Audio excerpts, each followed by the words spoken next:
दोस्तों, आप सबने प्लाज्मा और सीरम का डिफरेंस तो बहुत पढ़ा होगा, लेकिन आपको शायद से वो याद नहीं रहते। आपको एक या दो पॉइंट्स से ज़्यादा आप बता नहीं पाते कभी भी, या फिर आपको याद नहीं रहते हैं। तो आज हम जानेंगे 10 पॉइंट्स डिफरेंशिएट करने के, कि हम प्लाज्मा और सीरम को एक दूसरे से कैसे डिफरेंशिएट कर सकते हैं।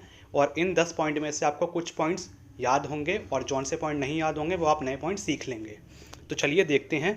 सबसे पहले प्लाज्मा। प्लाज्मा जो है वो लिक्विड पार्ट है एंटी कोगुलेटेड ब्लड का, यानी कि एंटी कोगुलेटेड ब्लड को उसको हम सेंट्रीफ्यूज करके जब हम उसमें से लिक्विड पार्ट निकालेंगे तो उसको हम बोलेंगे प्लाज्मा। और सीरम क्या है?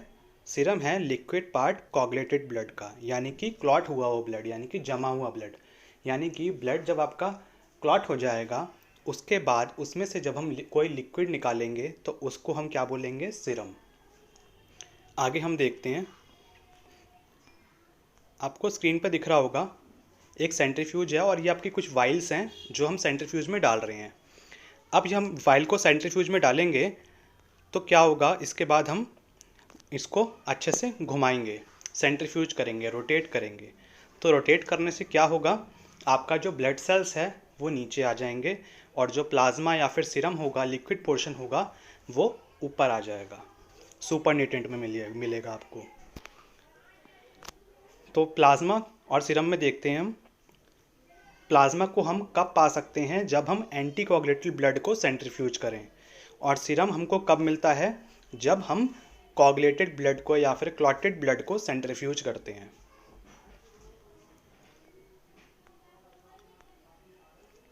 क्लॉटिंग फैक्टर्स प्लाज्मा में प्रेजेंट होते हैं और सीरम में क्लॉटिंग फैक्टर्स या फिर फिब्रिनोजन एब्सेंट होता है, क्योंकि वो आपका क्लॉटिंग फैक्टर्स एब्सेंट इसलिए हैं क्योंकि आपका ब्लड क्लॉट होने वो इस्तेमाल हो चुके हैं। तो इस वजह से सीरम में आपके प्रेजेंट नहीं होते।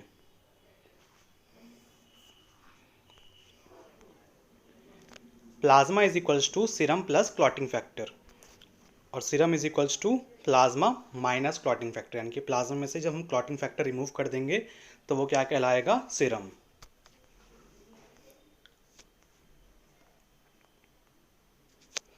प्लाज्मा की एबिलिटी होती है क्लॉट करने की।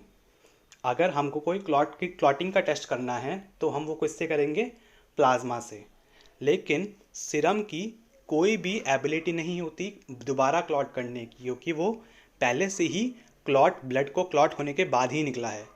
तो उसमें और एबिलिटी नहीं है कि वो आगे फर्दर क्लॉट कर पाए।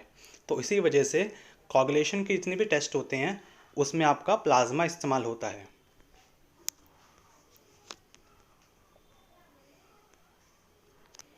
एंटीकोगुलेंट जो है वो चाहिए होता है प्लाज्मा को सेपरेट करने के लिए ब्लड से। यानी कि अगर आपके पास आपको प्लाज्मा निकालना है पेशेंट की बॉडी से तो आपको एंटीकोगुलेंट की रिक्वायरमेंट होगी। लेकिन आपको सीरम अगर चाहिए तो उसके लिए आपको कोई भी एंटीकोगुलेंट नहीं चाहिए, क्योंकि एंटीकोगुलेंट काम करता है कि आपका ब्लड क्लॉट ना हो। लेकिन सीरम में क्या होता है?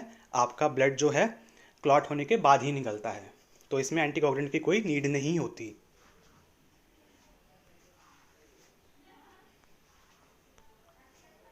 प्लाज्मा की जो डेंसिटी होती है वो 1.025 ग्राम पर ml होती है, और जो सीरम की डेंसिटी होती है वो जस्ट 0.01 पॉइंट कम होती है, यानी कि 1.024 ग्राम पर ml। आगे हम देखते हैं। प्लाज्मा जो होता है, अगर हमको प्लाज्मा को ऑब्टेन करना है तो उसमें हमको time as compared to serum बहुत ज़्यादा कम लगता है। क्या करा हमने? डायरेक्टली पेशेंट का ब्लड लिया, उसको एंटीकोगुलेंट के साथ मिक्स किया, सेंट्रीफ्यूज किया और प्लाज्मा तैयार। लेकिन सीरम में ऐसा नहीं होता। सीरम में अगर पेशेंट का आपने ब्लड लिया तो उसको क्लॉट होने के लिए आपको कम से कम 30 मिनट्स रखना पड़ता है, ताकि आपके जो ब्लड है वो अच्छे से क्लॉट हो पाए। और आपका ब्लड क्लॉट होने के बाद ही उसको हम ले सकते हैं, उसको उसमें सीरम निकाल सकते हैं। आगे देखते हैं। प्लाज्मा जो होता है वो मेजरली इस्तेमाल करा जाता है ट्रांसफ्यूजन में। ब्लड ट्रांसफ्यूजन, अगर कोई पेशेंट बर्न का पेशेंट है तो उसको हम प्लाज्मा चढ़ाएंगे, लेकिन हम सीरम नहीं चढ़ा सकते उसको।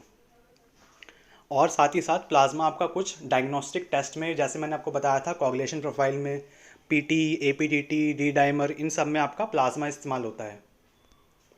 और सीरम जो है वो बाकी आपके सारे डायग्नोस्टिक टेस्ट में इस्तेमाल होता है, जैसे बायोकेमिस्ट्री में मेजरली सीरम का ही काम होता है।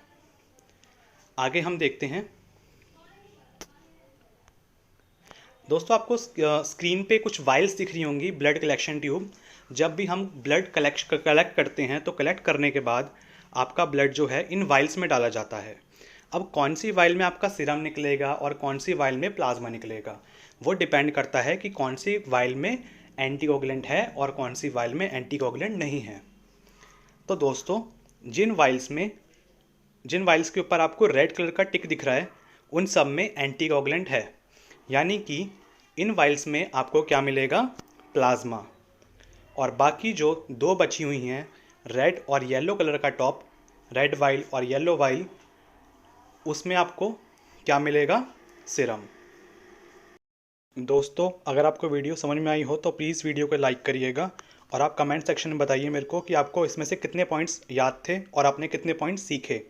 तो मिलते हैं नेक्स्ट वीडियो में, तब तक के लिए बाय बाय।